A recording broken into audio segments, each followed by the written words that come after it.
Boa noite, meu nome é Misacliane e eu sou aluna da rede UniFTC.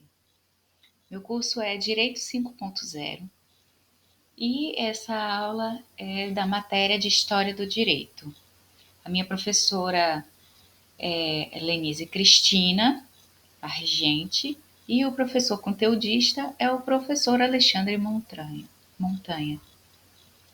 Vou falar agora sobre direito medieval e a dogmática canônica. Vamos começar pela queda do Império Romano.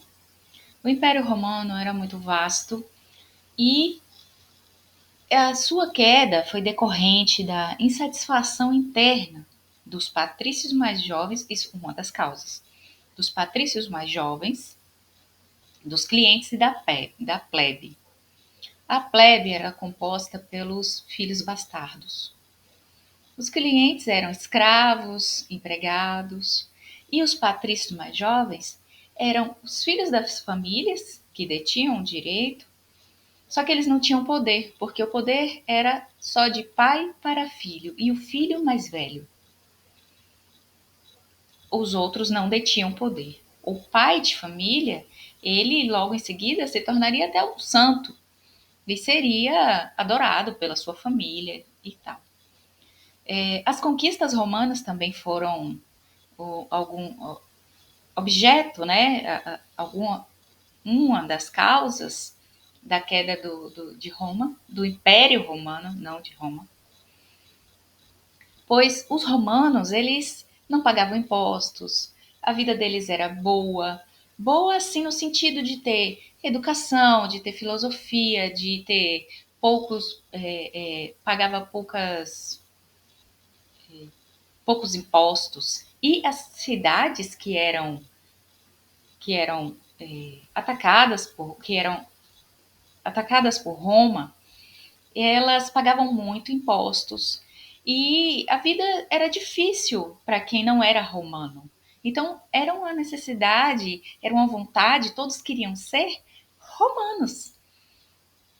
E algumas pessoas, alguns patrícios, eram adotados pelos romanos. Tipo, uma cidade foi invadida, eles pegavam um ou outro de lá de dentro, levava para Roma, ensinava a cultura romana e eles gostavam e se apaixonavam pela cultura romana.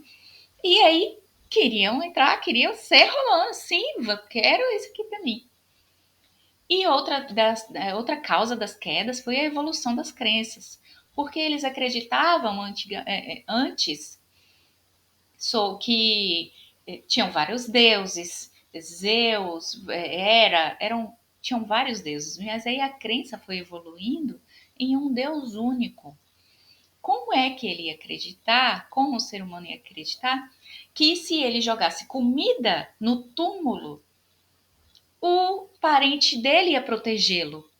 Essa crença foi se esvaindo, foi ficando cada vez menos usual e eles começaram a acreditar num Deus único.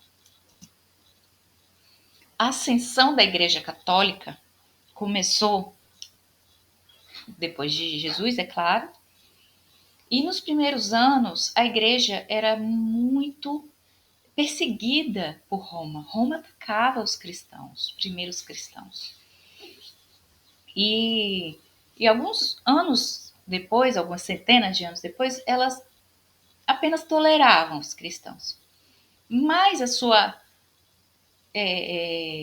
mas a sua fortaleza aconteceu mesmo quando o imperador Constantino se converteu em cristão.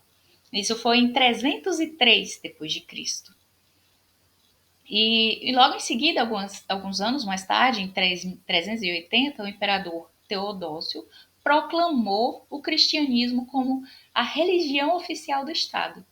Isso foi uma tentativa de salvar Roma, porque eles viam que a igreja estava crescendo, que estava se fortalecendo e Roma queria continuar no poder.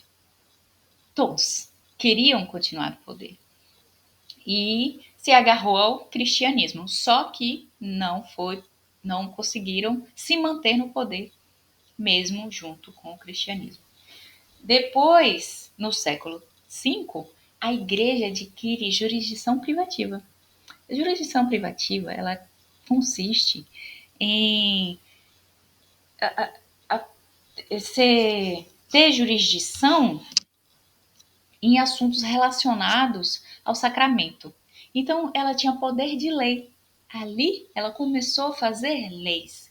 Leis internas, leis externas, julgamentos. Isso revolucionou a vida até hoje, né? Que a gente tem hoje direito canônico. O nosso direito é baseado no direito canônico, direito romano.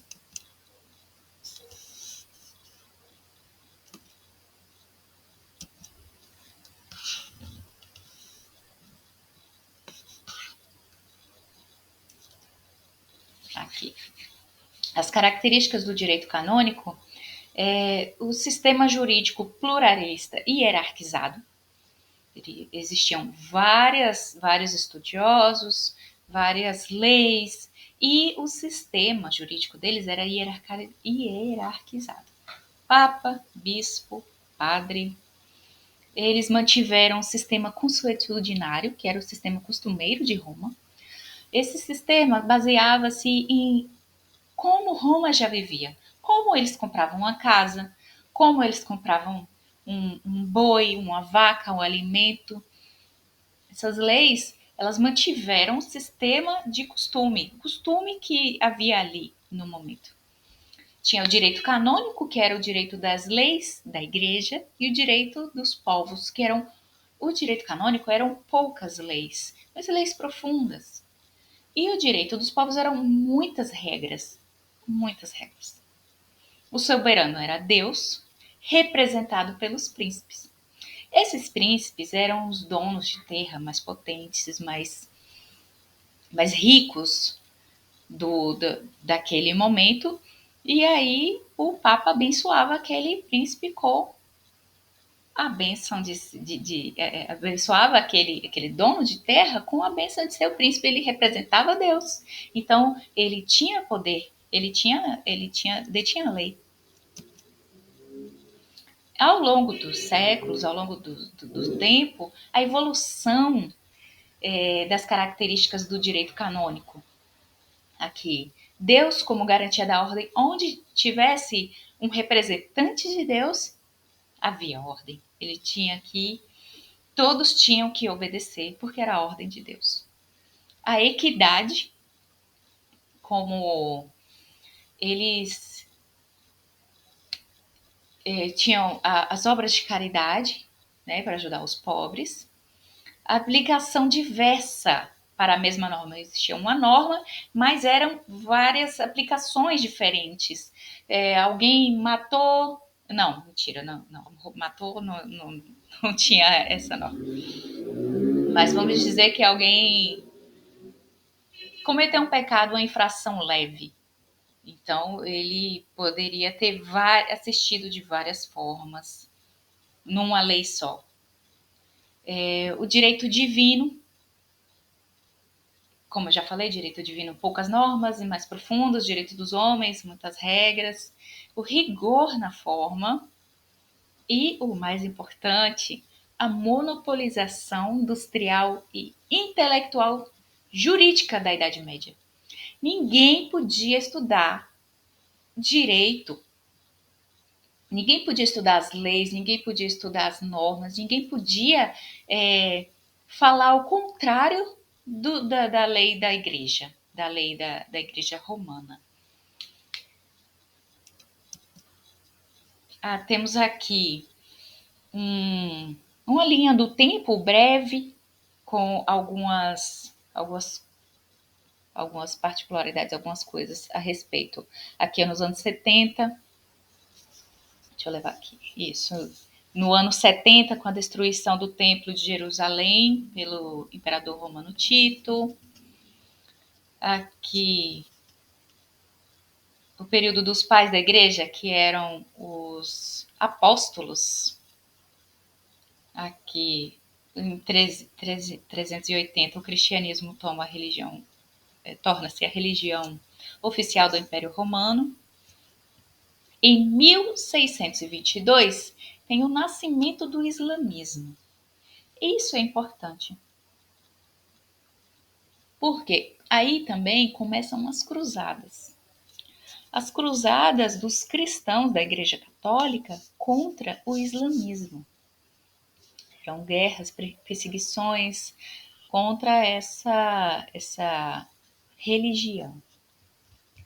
Olha, a queda do Império Romano do Ocidente começa em 1476. Ah,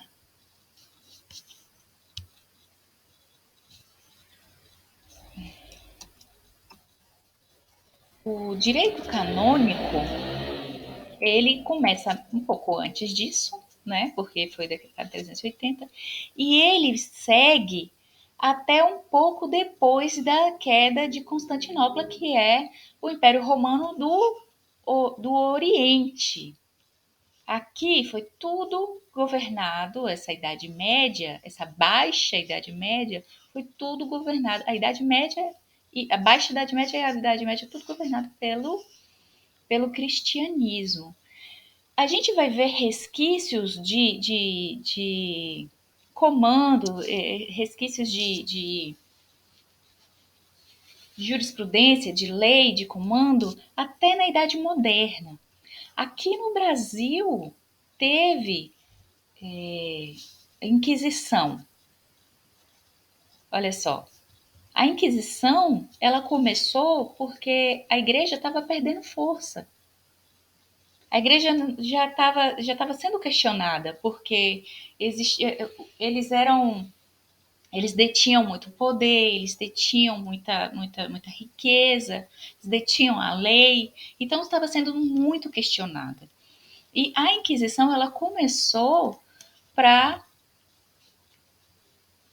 continuar no poder, igual Roma fez, sabe? Roma se aliou ao cristianismo para continuar no poder, mas não conseguiu.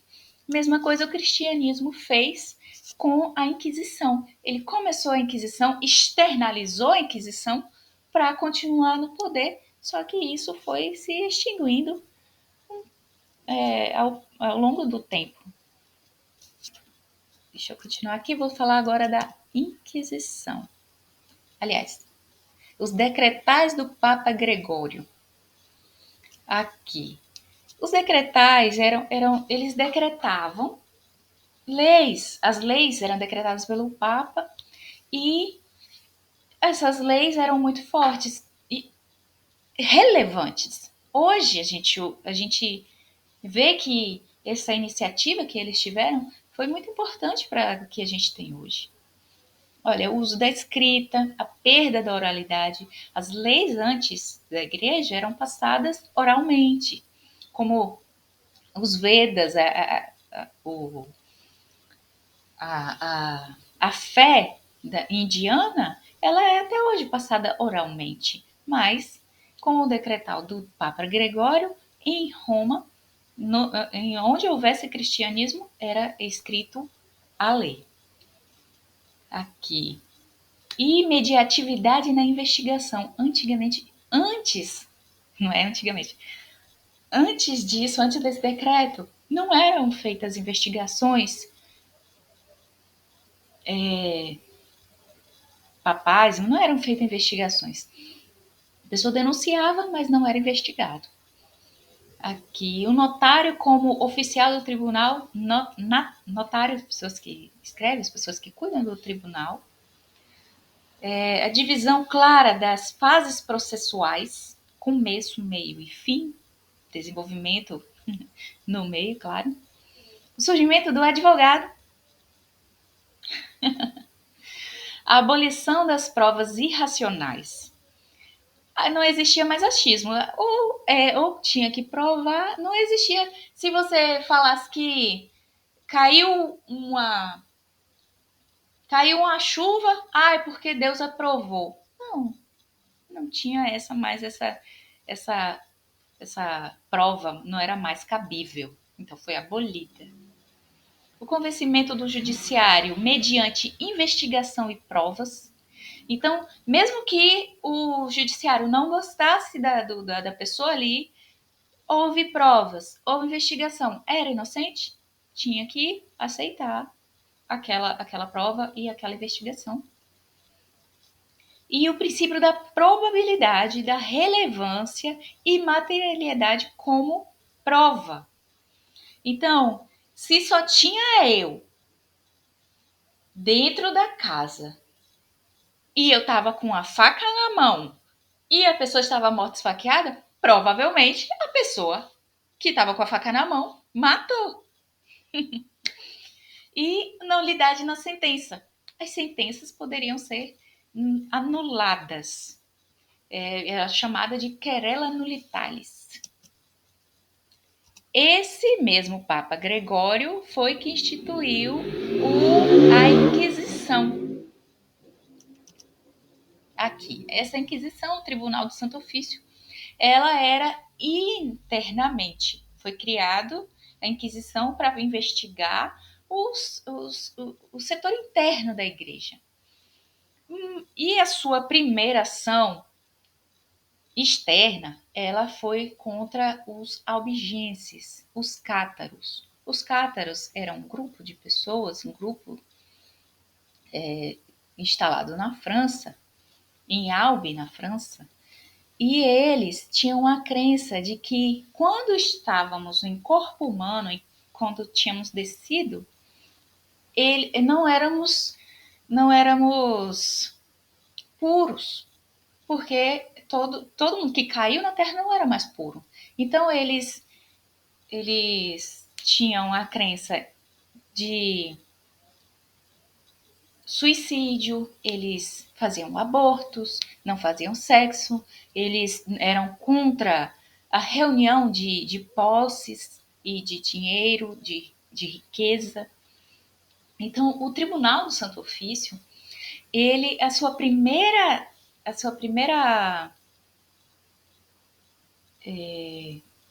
cruzada foi contra esses cátaros. E eles foram dizimados, extinguidos. Suas crenças, tudo sobre eles foi dizimado. A partir daí, a Inquisição mais... Porque teve várias inquisições. Inquisição era investigação. Investigação é uma inquisição. A Inquisição mais cruel foi a Inquisição espanhola, pois existiam dentro do território que hoje é Espanha, existiam vários povos e a igreja abençoou o casamento de Isabel de Castela e de Fernando de Aragão, tornando eles os reis desse lugar.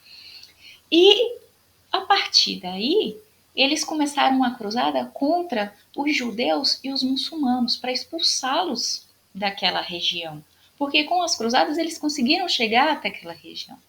E tomaram e viviam pacificamente. Não era uma convivência difícil ou ruim. Eles conviviam bem e a igreja fez a Inquisição Espanhola, foi uma das inquisições mais cruéis. Eu não vou falar sobre as coisas que eles fizeram, porque nas minhas pesquisas eu achei extremamente doloroso falar sobre o assunto. Gostaria de que as pessoas que quisessem saber mais sobre o assunto fossem em busca deles, mas deixo aqui bem claro que é difícil falar sobre o assunto. Continuando sobre as inquisições, até aqui em 1500, aqui em 1700, teve inquisição aqui no Brasil, pois eles vieram para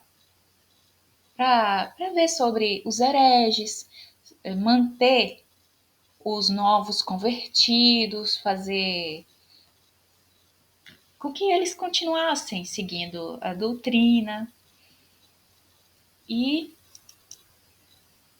só. A igreja moderna, a igreja foi perdendo força em 1517 com a reforma luterana. A partir daí, a igreja foi perdendo a força que tinha na Idade Média.